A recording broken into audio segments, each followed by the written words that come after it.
So, today we're going to tackle the famous opening of Nietzsche's Thus Spoke Zarathustra. And look, I know it can be incredibly dense, but we're not going to treat it like some dry philosophical text. Instead, let's look at it for what it is, a really gripping cosmic story, a high-stakes wager on the very soul of humanity.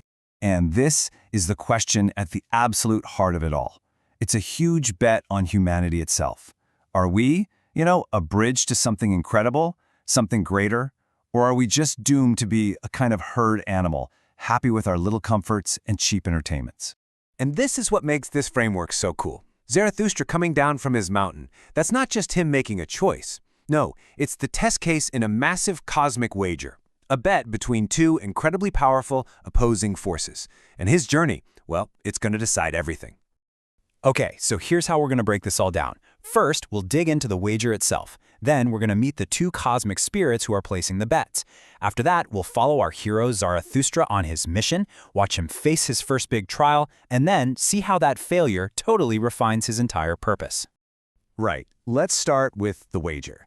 The whole idea here is inspired by the prologue in Goethe's Faust, where there's a similar bet over a single man's soul. But here, the stakes are way, way higher. The bet is on all of us, on all of humanity, and it's framed by this epic conflict between two cosmic spirits. So who are the two players in this cosmic game? Well, they're not just abstract ideas. They represent two completely different ways of seeing the world, and more importantly, of seeing our own potential. Their clash is what really sets the stage for everything Zarathustra is about to do. On one side, you have the spirit of becoming. This is the force that's all about potential, growth, and overcoming. And on the other side, you have the spirit of contempt, basically the embodiment of cynical nihilism, the voice that says all our striving is just a big joke. Now you got to understand, the spirit of becoming isn't some calm, orderly thing. It's described as a restless and laughing spirit. It loves chaos and struggle because it sees them as necessary for growth. It's betting that humanity, with all our messiness, is a bridge to something better, and that will eventually create a higher form of being. And then you've got its total opposite. The spirit of contempt is cold, static, just completely judgmental. It looks at humanity and doesn't see a bridge. It sees a herd animal or a sagging rope over a pitiful abyss.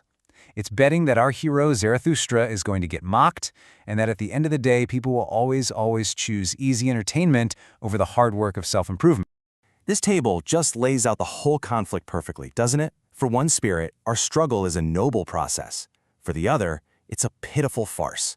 The entire tension of Zarathustra's journey is built right on top of these two opposing bets. So the question is, who wins? Well, to figure that out, we have to meet the hero of the story. Zarathustra is the champion for the spirit of becoming. He's the guy whose actions, and importantly his failures, are going to settle this cosmic wager once and for all. So why does he even leave his mountain cave after 10 years alone? It's not because a god told him to. It's an internal need. His wisdom has become heavy. It's like his cup is so full it just has to overflow. He looks at the sun, this giant star that just gives and gives its light to the world, and he sees himself. He has to go down and share what he's learned. And if you know anything about storytelling, this follows the classic hero's journey to a T. The sun is his call to adventure. Then he bumps into this old saint in the forest who represents a kind of refusal of the call, a quiet life of spiritual retreat. But Zarathustra rejects that because he wants to love humanity, not just God. And finally, by going down to the town, he crosses the threshold into the real world, where his ideas are about to be seriously tested. And boy, does that test come hard and fast. The moment he crosses that threshold, he arrives in this town called the Motley Cow, a name that just screams mediocrity. And this marketplace is where he faces his first and probably most brutal trial. And this is where you see the huge disconnect. Zarathustra shows up ready to deliver this profound, world-changing philosophy, but the crowd, they couldn't care less. They're just there for a show, for some simple entertainment. They want a spectacle, not a sermon. So he gets up there and he tells them, I teach you the Übermensch. Man is something that shall be overcome. He offers them this incredible idea that our whole purpose is to overcome ourselves. And what does the crowd do?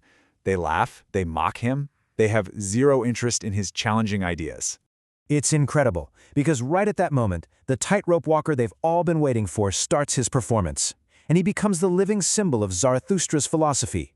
Here's a man on a dangerous, thin rope over an abyss. He's literally acting out the risky, difficult path of self-overcoming that Zarathustra is trying to teach. But then, a jester, a symbol of mediocrity, of resentment. He leaps over the tightrope walker, startling him. And just like that, he loses his balance and he falls. The living, breathing symbol of striving is just destroyed by petty foolishness. This horrible tragedy teaches Zarathustra a huge lesson. His first attempt was a complete and utter failure. He realizes the masses, the herd, they're not his audience. They would much rather have the cheap thrill of a spectacle than do the hard work of salvation. And at this point, you'd think the spirit of contempt is totally winning the wager, right? But here's the thing. This failure isn't the end of his story. It's the catalyst. This deep rejection forces Zarathustra to figure out the true meaning of his mission. He has to adapt. He doesn't give up. He gets smarter. And you can see the pivot perfectly here. His old mission was about trying to save everybody. His new mission? It's about finding the few who can actually understand him. He's not looking for a herd to lead anymore. He's looking for fellow creators who can help him build something new. He moves from salvation to creation. This is the ultimate boon, the great insight he gains from his failure. He realizes his true purpose isn't to promise people some kind of reward in an afterlife. It's to create new values that say yes to this life, right here on Earth. And this powerful line just nails his new philosophy.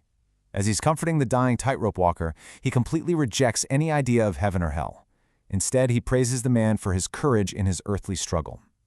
His mission is now completely grounded. It's for the meaning of the earth. So, let's go back to our cosmic wager. Who won? Well, surprisingly, it's the spirit of becoming. Not because Zarathustra converted the masses, he absolutely didn't. It wins because Zarathustra himself proved that humanity has the potential to learn from failure, to adapt, and to create new, life-affirming meaning out of struggle. The potential for greatness is real, even if it's only found in a few. And that really leaves us with a question for ourselves, doesn't it? Zarathustra rejected the promise of another world to find value in the struggle to create something new, right here. He found his mission. So in a world that's always pulling us towards simple spectacle, where do you find your meaning of Earth?